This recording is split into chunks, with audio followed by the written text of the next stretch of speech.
make a wildfire getaway.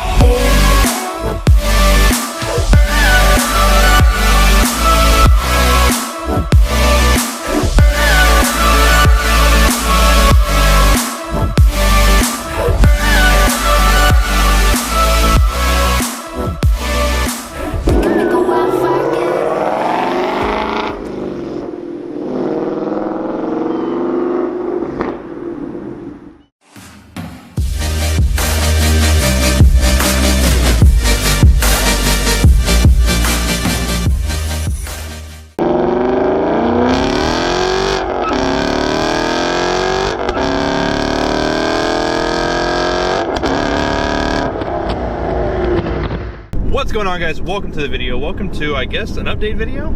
I guess the last time I did this, we were at 20,000 miles in the Mustang, and I felt like that was a long time ago, but I guess it kind of wasn't. But anyways, regardless, here we are now. Mustang is at 51,463 miles. So I guess I'll give you a little backstory on the car if you're new to this channel. This is a 2016 Mustang GT. I bought this car, I guess, April or May of 2016, and now here we are in August 2018, and yeah, 51,000 miles on the old girl. And while it's not a ton of miles, obviously, you know, there's cars that, you know, have miles to the moon. It is a lot of miles for the time I've had this car. I feel like I've driven my car, you know, which is fine, you know, cars are meant to be driven, but I feel like I've driven this car a lot in the time that I've owned this thing. I'll give you guys a little bit of backstory on what's been done to the car, and it really hasn't been much, guys. It's been through a couple exhaust systems, it's been through a couple sets of wheels, it's been lowered, and it's got stripes. Shelby spoiler on the back. That's really it. I haven't done a whole lot to it yet. I've got some plans now in the works to do a few more things to it, but for the most part, I've kind of just kept it the way it is. And you know, we'll get into this a little more later in the video, but it's just honestly because I've kind of enjoyed it the way it is.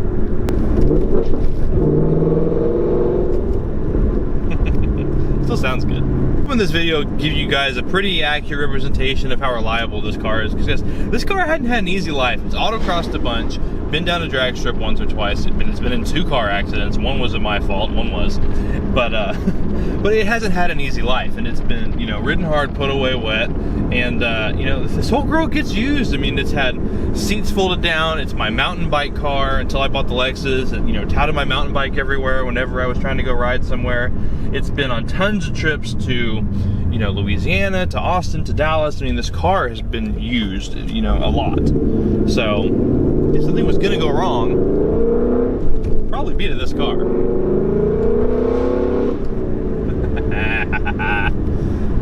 Still makes a good noise. So start off things we've done to it. I guess the very first thing I did to it was throw a set of SVE Series 3 wheels on it, which I loved. Obviously, I loved them slightly more than you guys did, because as soon as I put these niche sector wheels on it, you guys like these a lot more. So I'm glad I like these a lot more too. I'm glad I put these wheels on it. Other than that, our original exhaust setup was a Roush axle back paired with an SVE X pipe from late model restoration.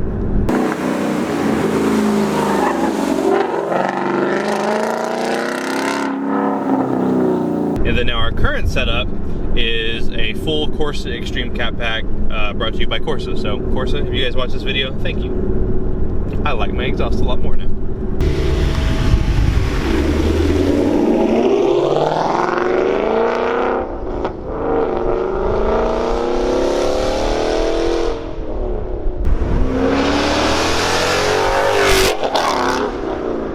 But past that, it's virtually stock, other than it's on the SR lowering springs, just the cheap lowering springs from American Muscle. And do yourselves a favor, unless you want to go a lot lower than my car, I would say it's probably a good middle ground between the iBox Pro Kit and Sport lines. So if you want to go a little bit lower, go for the iBox.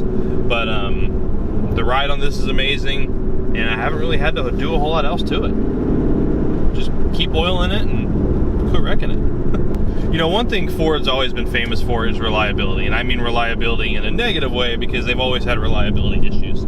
So what's wrong on this car? You know, what's gone wrong on this car? What have I had to fix on this car, not including the wrecks? Just Ford reliability, what's happened? Well, in the 2 and a bit years I've owned this car, the only thing that's going wrong with it, is my driver's side blinker bulb went out. That's it. There has not been one issue with this car. I've never had a flat tire. I mean, I know this isn't a Ford issue, but you know, I've never had any issues with the AC, any issues with the power steering, any issues with the engine itself, any issues with the transmission. This MT82 shifts amazing still. You know, I think the one time I went down the drag strip, and I'm not even sure how you do this, but you know, it's me, so obviously I could do it. I missed seconds. That's it. This car never misses a gear. It shifts great. The clutch, still on the original clutch, 51,000 miles, and I've driven this car pretty hard. And the clutch grabs the exact same way it did brand new. I mean, the shocks feel great. Everything feels as if it was brand new. So everything's super tight on the car. And it's, you know, I make the joke "good car" a bunch. You know, I mean, every car I drive, you know, is a good car, and you know, and it's true. You know, everyone's a good car, and every car that I drive has its, you know, its own unique quirks. But you know, at the end of every car review I do, or every video I make with a different car, I get back in my car and drive home, and I'm like, man, I love this car. And you know, I was talking to Riley about it the other day, and you know, my favorite part about this car is it's not expensive. It doesn't cost me a lot to own. My payment's relatively cheap on. I mean, not relatively, you know, but like I said, it's relatively cheap to me. And I love it still. And I think, you know, that's the big thing. That's probably a big reason why I haven't done a whole lot of performance modifications to this car yet, is I love the way it drives. It's perfect. You know, it's got just enough, you know, oomph to make me smile. You know, I don't ever feel the need for more power. We're probably going to add a little more power to it, honestly, just because I kind of want to. I don't need it at all. And, but it's just been a fun car to own. I mean, it's definitely been my dream car. I mean, ask all of my friends. I mean, when the Coyote first came out, now, to be honest, you know, if you have an S197 Coyote, that was my dream car. When that Coyote first came out in the newer GTs, or the older ones, I guess now, I was a little boy in love. And so that was my dream car. But you know, but bigger picture, having just a GT Coyote Mustang has always been my dream. And I remember when the S550 first came out, how much I liked it, and you know, had to have it. And, you know, here I am. You know, obviously this isn't a Lamborghini or Ferrari, but this is my budget Lamborghini or Ferrari. You know, this is my dream car, and I will never see myself getting rid of this car. I love it. You know, what surprised me the most about this thing is just kind of the quality and how well it's kind of held up. Like, you know, mostly, you know, being the interior, like the seats look great still, you know, even though my fat butt's been sitting in them for 2 years, the seats look great still. I mean, there's a little wear on the seat and they're a little squishy, and like the steering wheel, you know, you can definitely start to tell where there's some marks from where my hands have been. But you know, but that's really it. I mean, there's not any cracks anywhere in the dash. There's not many squeaks. I mean, there was a couple. The radio, like the plastic. Let me see if you can hear it. I don't know if you guys can hear that, but the plastics of the radio will squeak a little bit. But I mean, that's really it. I used to have a big squeak back in the trunk that just kind of went away. So I'm not gonna ask any questions about that.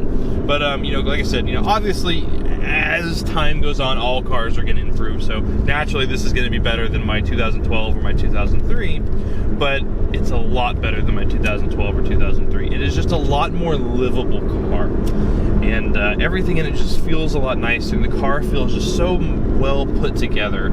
I guess the best way to describe it is, you know, when my 2003 or my 2012 had 50,000 miles on it, you knew it. You know, you could tell. You could tell the inside, you could tell the outside.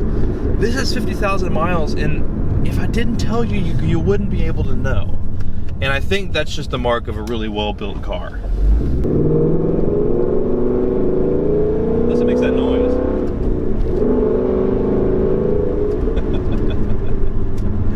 Oh man, this car is never going to stop making me smile.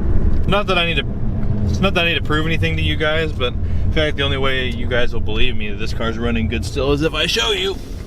So allow me to show you.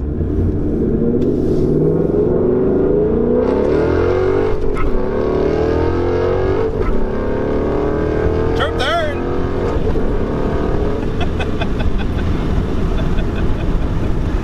Oh, this car sounds so good.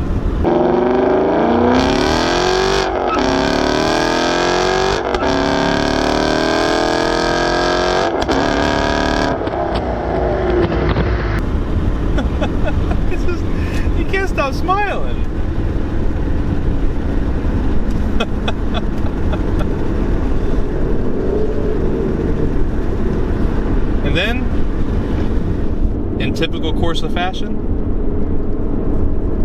Put it in 6th, and it's dead silent. Perfect. However, we're not here today to do silence. I have a bridge coming up. You guys haven't had a good bridge test in a while. Let's get this thing. Still makes a good noise under a bridge. Bet it does.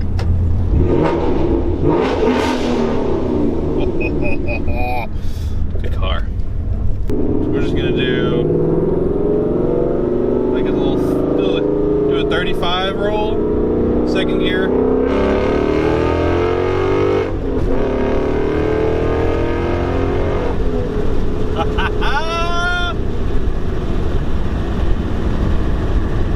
Construction guys over there were like, what? Alright, that's enough fun. Good girl. You done good. Well, there she is, guys. Car is the same still just as fun. Still love this thing. If you guys are ever at any point considering getting one of these cars, I highly recommend it.